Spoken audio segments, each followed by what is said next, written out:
लड़ रहे हैं, तो आखिर तुम्हारी नियत क्या है? नियत बताओ। और सत्ता पर सरकार ये सुन ले कि तुम्हारी नियत ये एसटी एससी ओबीसी को अगर उजाड़ने की है, जनरल की बहादुर कौमों को उजाड़ने की है, तो आप गलत फहमी दूर कर देना। जिस दिन ये लोग खड़े होंगे और ईमानदारी से खड़े होंगे, उस दिन याद रखना, जैसे कल कुशालीपुरा था में वहां के मंत्री जी को जगह मिली क्या? इतना भगे हैं मंत्री जी, तो वही हालातों से गुजरना पड़ेगा। कऊ जलाते हैं, हम तो जलाते हैं, अभी भी नए छोरे ने कऊ में थोड़ी सी आग होती ना, अब भड़काते हैं, कैसी भड़कती है। तो ये मान लीजिए प्रशासन, सत्ता पक्ष, विपक्ष, ये मान लीजिए ये चिंगारी है, कब आग बन जाए कोई भरोसा नहीं है। हमारे माननीय नेताओं से, सत्ता पक्ष से आग्रह करना चाहेंगे, हाथ जोड़ के आग्रह करना चाहेंगे, भजन लाल जी सरकार से आए, हमारे बीच में बैठे, हमसे समझौते की बात करें। मेरे बुजुर्गों, दोस्तों, साथियों, मेरी माँ, मेरी बहन, सबको मैं नमस्ते करता हूँ, राम राम करता हूँ, सलाम करता हूँ। 76 गांव और डूंगरी बांध, मुद्दा यही है। मैंने एक चीज सीखी है मेरी जिंदगी में, फौज में कई बार रहे, सपोर्ट का फौज में बहुत लोग होंगे, नफरी नहीं देखी जाती, संख्या नहीं देखी जाती, उत्साह देखा जाता है कि आपका लड़ने का उत्साह कितना है। अगर आप लोगों में जितने लोग हैं, इस गर्मी में मैं 5 दिन में निकला हूं धूप में बाहर, इस गर्मी में इतनी दूर से आप लोग यहाँ आ रहे हैं, ये कम उत्साह नहीं है, ये कम आपकी चिंता नहीं है। आप आने वाले बच्चों के भविष्य की चिंता कर रहे हैं, इसका मतलब ये सिद्ध होता है आप जितने ईमानदारी से हमारे साथ हैं। इसमें 2 चीज स्पष्ट है, आप हमारी मदद करो, हमारे साथ चलो, साथ के चलते तो हमको सुनो, सुन नहीं सकते हो तो बुराई मत करो, हम संघर्ष जीत लेंगे। मैं परम सम्मानीय मंच, आप मेरे भाइयों बहनों, एक लंबा अरसा हो गया, एक प्रोग्राम किया था अजनोटी में ट्रैक्टर मार्च का, उसके बाद से 5-7 महीने किसानी का काम था, कोई क्या काम था, जगह पे चला, कुछ लोगों में सरकार ने केस दर्ज कर दिए थे, 307 पता नहीं कौन कौन सी धाराएं लगा दी थी हम लोगों पर।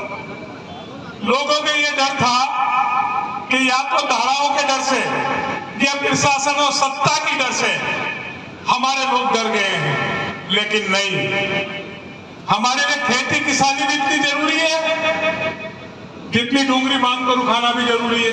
हम खेती कर रहे थे, अभी अपने शादियों का टाइम था, आपके आका तीज थी, हमारे मुसलमानों में भी शादी थी, गुर्जर भाइयों में भी शादी थी। मैं आपका आह्वान करना चाहता हूं, ये एक कौम का आंदोलन नहीं है, 76 गांव मीणाओं के नहीं है, गुर्जरों के नहीं है, मियाओं के नहीं है, ये जन आंदोलन है। और जन आंदोलन में सभी समुदाय की भागीदारी है। हम बात करें कि 5 ना बांध और वो बांध नहीं, ये 76 गांव का हमने एक कमेटी बनी थी, तब तय किया था डूंगरी बांध एक आंदोलन नहीं, एक धर्म है जिसको सर समाज निभा रहे हैं। है नहीं है, आप हाथ ऊंच करके बताइए, डूंगरी बांध को रद्द करवाने में हमारा कितना लोग सहयोग करना चाहते हैं। मैं आपसे आग्रह करना चाहूंगा, हमारे अंतिम सांसों तक, और हमारे साथी जिन लोगों ने हम चले थे इस सफर में, अंतिम सांसों तक सर समाज के साथ लड़ेंगे। अभी एक केस लगा है, कल 2 लगे, कोई हम चिंता नहीं करेंगे।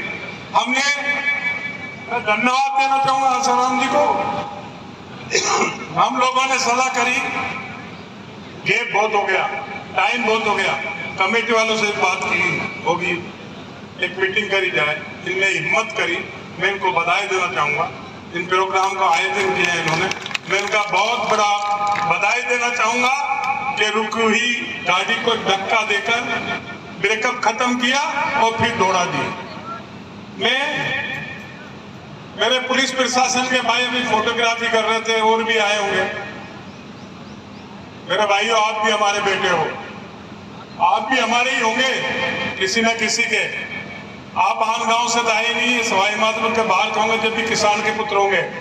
250 साल से हमारे बाप दादाओं ने पृथ्वी को सींचा है, इसकी पूजा की है। आज हम सड़क पर मोटरसाइकिल, गाड़ी, कार चलाना सीखे हैं। आज सरकारी अफसरों में बैठना, दफ्तरों में हम सीखे हैं, और आप हमको उजाड़ देंगे। इतना आसान नहीं होगा, इतना आसान नहीं होगा। आप लोग सत्ता पक्ष के लोग, हम आपस में लड़ रहे हैं। सत्ता पक्ष हमसे बैठ के बात करें, समझौते की बात करें। सत्ता पक्ष समझौते पे क्यों नहीं आना चाहती? और उसी के साथ सत्ता पक्ष और विपक्ष क्यों गायब है? भाई सत्ता अन्याय कर रही है जनता, तो विपक्ष को आना चाहिए। विपक्ष के लोग भी दिल्ली, जयपुर, लंदन, अफ्रीका में सोए हुए हैं। अरे भैया वक्त पे आ जाओ। अगर इनमें से एमएल होंगे, इनमें ही एमपी होंगे, इनमें ही सरपंच होंगे। हम कई बार कह चुके हैं, विपक्ष अगर सो रहा है तो इसका मतलब उनकी मौन स्वीकृति सत्ता पक्ष के साथ है। मैं दोनों का आग्रह करना चाहूंगा, समय रहते हुए हमारे साथ आ जाए, अच्छा रहेगा। बीच में कोस कमेटियों की बात चली थी। भाई करौली सवाई माधोपुर अलग नहीं है, हमें तो लगता नहीं। मैं तो यूथ कांग्रेस अध्यक्ष रहा हूँ, एनएसयू अध्यक्ष रहा हूँ। करौली सवाई माधोपुर एक जिला था। अब आप कह रहे हो करौली माधोपुर, तो मुझे ऐसा लग रहा अलग हो गया। हमें तो बाउंड्री से अलग नहीं रहा। आप कमेटियां रोज बदलिए, बनाइए। हम इस बात का प्रण लेते हैं, जब तक आंदोलन चलेगा, जितने टाइम आंदोलन चलेगा, चाय भी आंदोलनों की नहीं पिएंगे। सिर्फ अभी मंच पर तो चाय पिला रहे हैं, उसके अलावा हम तन मन धन से सर समाज के साथ हैं और रहेंगे। आप ये मत सोचिए, चाहे मुस्लिम समाज हो, गुर्जर हो, एसटी हो, ओबीसी हो, वो सब हमारे साथ। सिर्फ खाता लिखने वालों के अलावा, खाता लिखने वाले कम होंगे, क्यों? वो खाता लिखेंगे बंद, तो तुम भी खाते बंद कर देना। मेरा निवेदन करना चाहूंगा, संख्या बल से लड़ाई नहीं लड़ी जाती।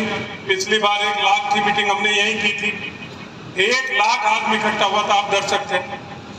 ट्रैक्टर मार्च में 5000 आदमी पहुंचे, वहां क्यों नहीं 1 लाख आदमी पहुंचे? 2 दल होते हैं, एक गरम दल, एक नरम दल। हमारे जैसे नरम दल के आदमी महात्मा गांधी के सिद्धांत पर चलने वाले हैं, लेकिन गरम दल को अलग नहीं कर सकते।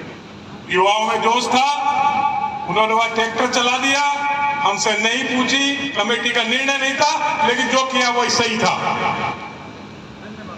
हम बिल्कुल नहीं मानते, वो गुंडे थे, बदमाश थे, हमें भी मुल्जिम बनाया गया। हम 2 किलोमीटर दूर थे, लेकिन ठीक है, भीड़ में बड़ी बड़ी गोलियां चल गई, आतंकी गोली चला रहे हैं, जाओ लड़ो उनसे। फिर आपस में हमारे एक बच्चे ने गलती कर दी, इतने लोगों को मुल्जिम बना देना, नामजद मुल्जिम बना देना। कुछ चंदा गैंग, कुछ इस तरह की गैंग हमारे बीचों में भी घुस चुकी थी, जिनकी वजह से हमारे आंदोलन को गतिविहीन करना चाहते थे। लेकिन मैं वादा करता हूं, जितने लोग यहाँ उपस्थित हुए हैं वो सब चिंतित हैं, और वो लोग फिर आएंगे और हम इसको गति देंगे और इसको हम बहुत मजबूती से लड़ाएंगे। आशाराम जी को फिर बधाई देना चाहूंगा।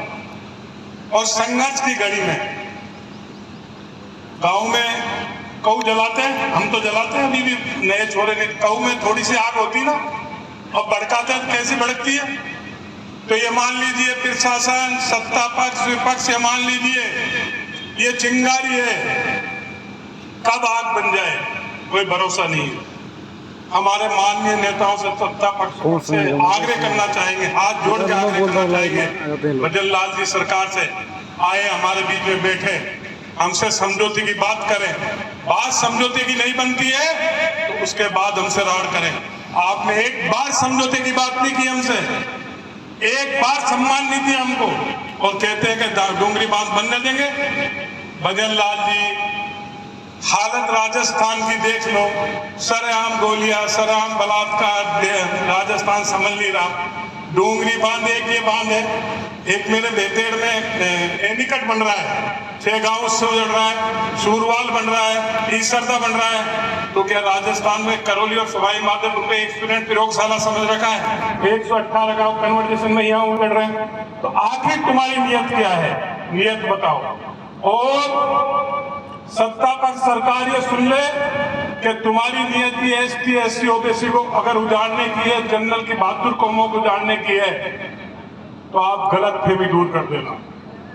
जिस दिन ये लोग खड़े होंगे और ईमानदारी से खड़े होंगे, उस दिन याद रखना, जैसे कल कुशालीपुरा था में वहां के मंत्री जी को जगह मिली क्या? इतना भगे हैं मंत्री जी, तो वही हालातों से गुजरना पड़ेगा। लेकिन अपनी तकलीफ, अपना दुख, अपना दर्द अपन घर में बात करेंगे, शक शुबों को दूर करेंगे, बैठेंगे, और बैठने के बाद ये तो कभी नहीं हो सकता कि हम सब एक मत के हो जाए।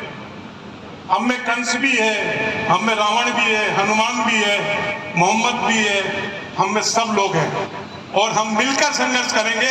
मैं वादा करता हूं, एक ईंट नहीं रखने देंगे। अगर सरकार की अभी तक हिम्मत होती तो पूजन हो चुका होता। जल पूजन हो रहा है सूरवाल में, आप यह करवा लेते। सरकार को सब पता है, यह सरकार के कानून में लगा रहे होंगे। कुछ मेरे दोस्त भी वीडियो देखे रात को भेजेंगे नुमाइंदे को, उनको सब पता है कि पब्लिक जागरूक है। पब्लिक को यह तो पता है कि डूंगरी बांध विनाश है, विकास नहीं है। विनाश कोई सहन नहीं करेगा। मैं एक नारा दूंगा, डूंगरी बांध रद्द करो, रद्द करो, डूंगरी बांध रद्द करो, रद्द करो। आवाज कमजोर होगी, हमारे साथ सहमति दो, हमें जोश भरो। हमने कहा कि हमारे साथ दो, साथ दो, साथ चलो, नहीं दो तो हमारे लिए प्रार्थना करो। डूंगरी बांध, डूंगरी